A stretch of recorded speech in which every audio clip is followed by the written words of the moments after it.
விஜயின் தளபதி தாவேகாவின் இரண்டாம் கட்ட தலைவர் கரூர் சம்பவத்தில் A2 காவல்துறையிடம் சிக்கினால் சிக்கல் தொடரும் தலைமறைவு வாழ்க்கை. அவர்தான் புஸ்ஸி ஆனந்த். புஸ்ஸி ஆனந்தோட தலைமறைவு கரூர் சம்பவத்துல மாவட்ட செயலாளர் மதியழகனை கை காட்டியது. இப்படி புஸ்ஸி ஆனந்த் மேல தாவேகா நிர்வாகிகள் தொண்டர்களை அதிருப்தியில இருக்கக்கூடிய நிலையில அவரை நீக்கணும் அப்படிங்கிற கோரிக்கையை விஜய் கிட்ட பலரும் முன் வச்சிருக்கிறதா சொல்லப்படுது. தாவேகா நிர்வாகிகள் நியமனம் முதற்கொண்டு மாநாடு, நிர்வாகிகள் கூட்டம், பரப்புரை இப்படி எல்லாத்தையும் முன்னின்று நடத்தி வந்தவர் தாவேகாவின் பொதுச் செயலாளர் புஸ்ஸி ஆனந்த். தாவேகாவில இரண்டாம் கட்ட தலைவர்களில் தெரிந்த ஒரு முகம் அப்படின்னா அது புஸ்ஸி ஆனந்த் தான். தாவேகா கட்சிக்குள்ள பிரச்சனை, மாவட்ட செயலாளர்களிடம் ஆலோசனை, போஸ்டர், பேனர் இப்படி சகலமும் விஜய்க்காக செய்து வருபவரும் புஸ்ஸி ஆனந்த் தான். தாவேகா நிர்வாகிகள் ஒட்டக்கூடிய போஸ்டர்ல விஜய்க்கு நிகரா புஸ்ஸி ஆனந்த் படமும் இடம்பெறும். அந்த அளவு முக்கியத்துவம் வாய்ந்த ஒரு நபரா புஸ்ஸி ஆனந்த் இருந்தார். ஆனா கரூர் சம்பவத்துக்கு பிறகு அதிகம் பேசப்படக்கூடிய ஒரு நபரா, சோசியல் மீடியாவில் ட்ரோல் செய்யப்படும் நபரா, கட்சியின் முக்கிய நிர்வாகியை இப்படி இருந்தா எப்படி அப்படின்னு தாவேகாவினரை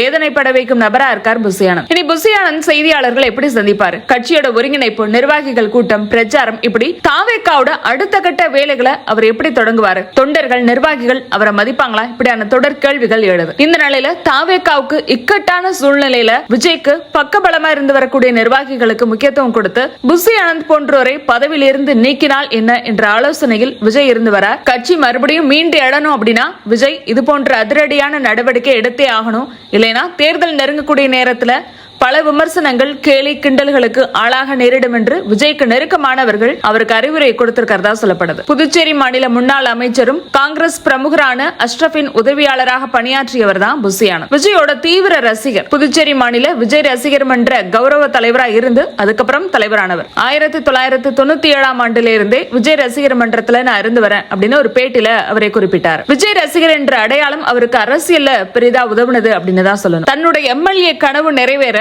புஸ்ஸி அப்படிங்கிற தொகுதியை அவர் தேர்ந்தெடுத்தார். அதுக்கு முக்கியமான காரணம் மீனவ சமுதாய மக்கள் அதிகம் உள்ள அந்த தொகுதியில விஜய் ரசிகர்கள் அதிகமா இருந்தாங்க. எனவே 2006ஆம் ஆண்டு தேர்தலுக்கு முன்பா விஜய் ரசிகர் மன்றம் வழியா நலத்திட்டங்களை வழங்கி தொகுதிக்குள்ள தன்னை அறிமுகப்படுத்திக்கிட்டார். அந்த நேரத்தில் காங்கிரஸ் கட்சியின் முக்கிய தலைவர்களில் ஒருவராக இருந்த கண்ணன் 2005ஆம் ஆண்டு காங்கிரஸ் கட்சியிலிருந்து பிரிந்து புதுச்சேரி முன்னேற்ற காங்கிரஸ் கட்சியை தொடங்கியிருந்தார். அந்த கட்சியின் சார்பா 2006ஆம் ஆண்டு தேர்தலில் புஸ்ஸி தொகுதியில் களமிறங்கி வெற்றி பெற்ற ஆனந்த் அதுக்கப்புறம் புஸ்ஸி ஆனந்த் அப்படின்னு அழைக்கப்பட்டார். புதுச்சேரியில மட்டுமே வலம் வந்த புஸ்ஸி ஆனந்த் அதன் பிறகு விஜய் மக்கள் இயக்கத்தின் மாநில பொதுச் செயலாளராக ஆனார். ஆரம்பத்தில் விறகு கடை நடத்தி வந்த புஸ்ஸி ஆனந்த் அரசியல், பதவி, விஜய் உடனான நெருக்கத்திற்கு பிறகு ரியல் எஸ்டேட், பைனான்ஸ் தொழில்களையும் ஆரம்பித்தார். எனவே அரசியல்வாதி, தொழிலதிபர், விஜய் மக்கள் இயக்கத்தின் பொதுச் செயலாளர் இப்படி பல அடையாளங்கள் புஸ்ஸிக்கு உண்டு. ஒரு கட்டத்துல விஜய் ரசிகர்கள் அவரோட காலில் விழக்கூடிய அளவுக்கு தன்னை செல்வாக்குமிக்க நபரா வளர்த்துக்கிட்டார். விஜய் மக்கள் இயக்கத்துல புஸ்ஸி ஆனந்த் இருக்கும்போது அவர் மேல நிர்வாகிகளே பல புகார்கள் சொன்னாலும் சரி,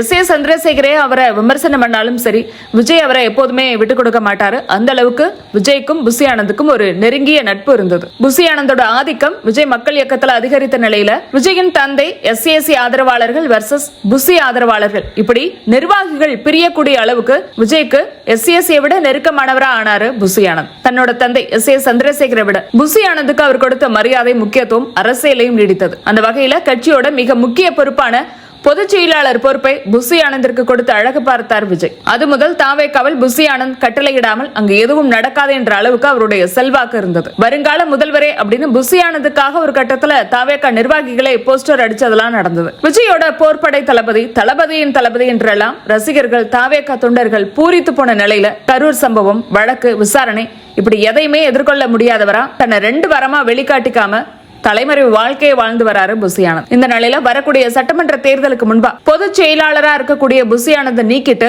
வேறு ஒருவரை நியமனம் பண்ணுங்க, கட்சியோட நிர்வாக கட்டமைப்பை மாத்துங்க அப்படின்னு விஜய்க்கு நெருக்கமானோர் அவருக்கு அறிவுரை வழங்கி இருக்கிறதுனால கூடிய விரைவிலேயே விஜய் அத்தகைய முடிவை அறிவிப்பார் அப்படின்னு எதிர்பார்க்கிறாங்க தாவேகாவின் நண்பா, நண்பி தொண்டர்கள். எனவே புஸ்ஸி ஆனந்த் நீக்கம், நிர்வாக கட்டமைப்புல மாற்றம் இப்படியான அறிவிப்புகளை விஜய் கூடிய சீக்கிரம் வெளியிடுவார் அப்படின்னு அவருடைய தொண்டர்கள், நிர்வாகிகள் எதிர்பார்க்கிறாங்க. அவர் என்ன செய்யறார் அப்படிங்கறத பொறுத்திருந்து பார்க்கலாம்.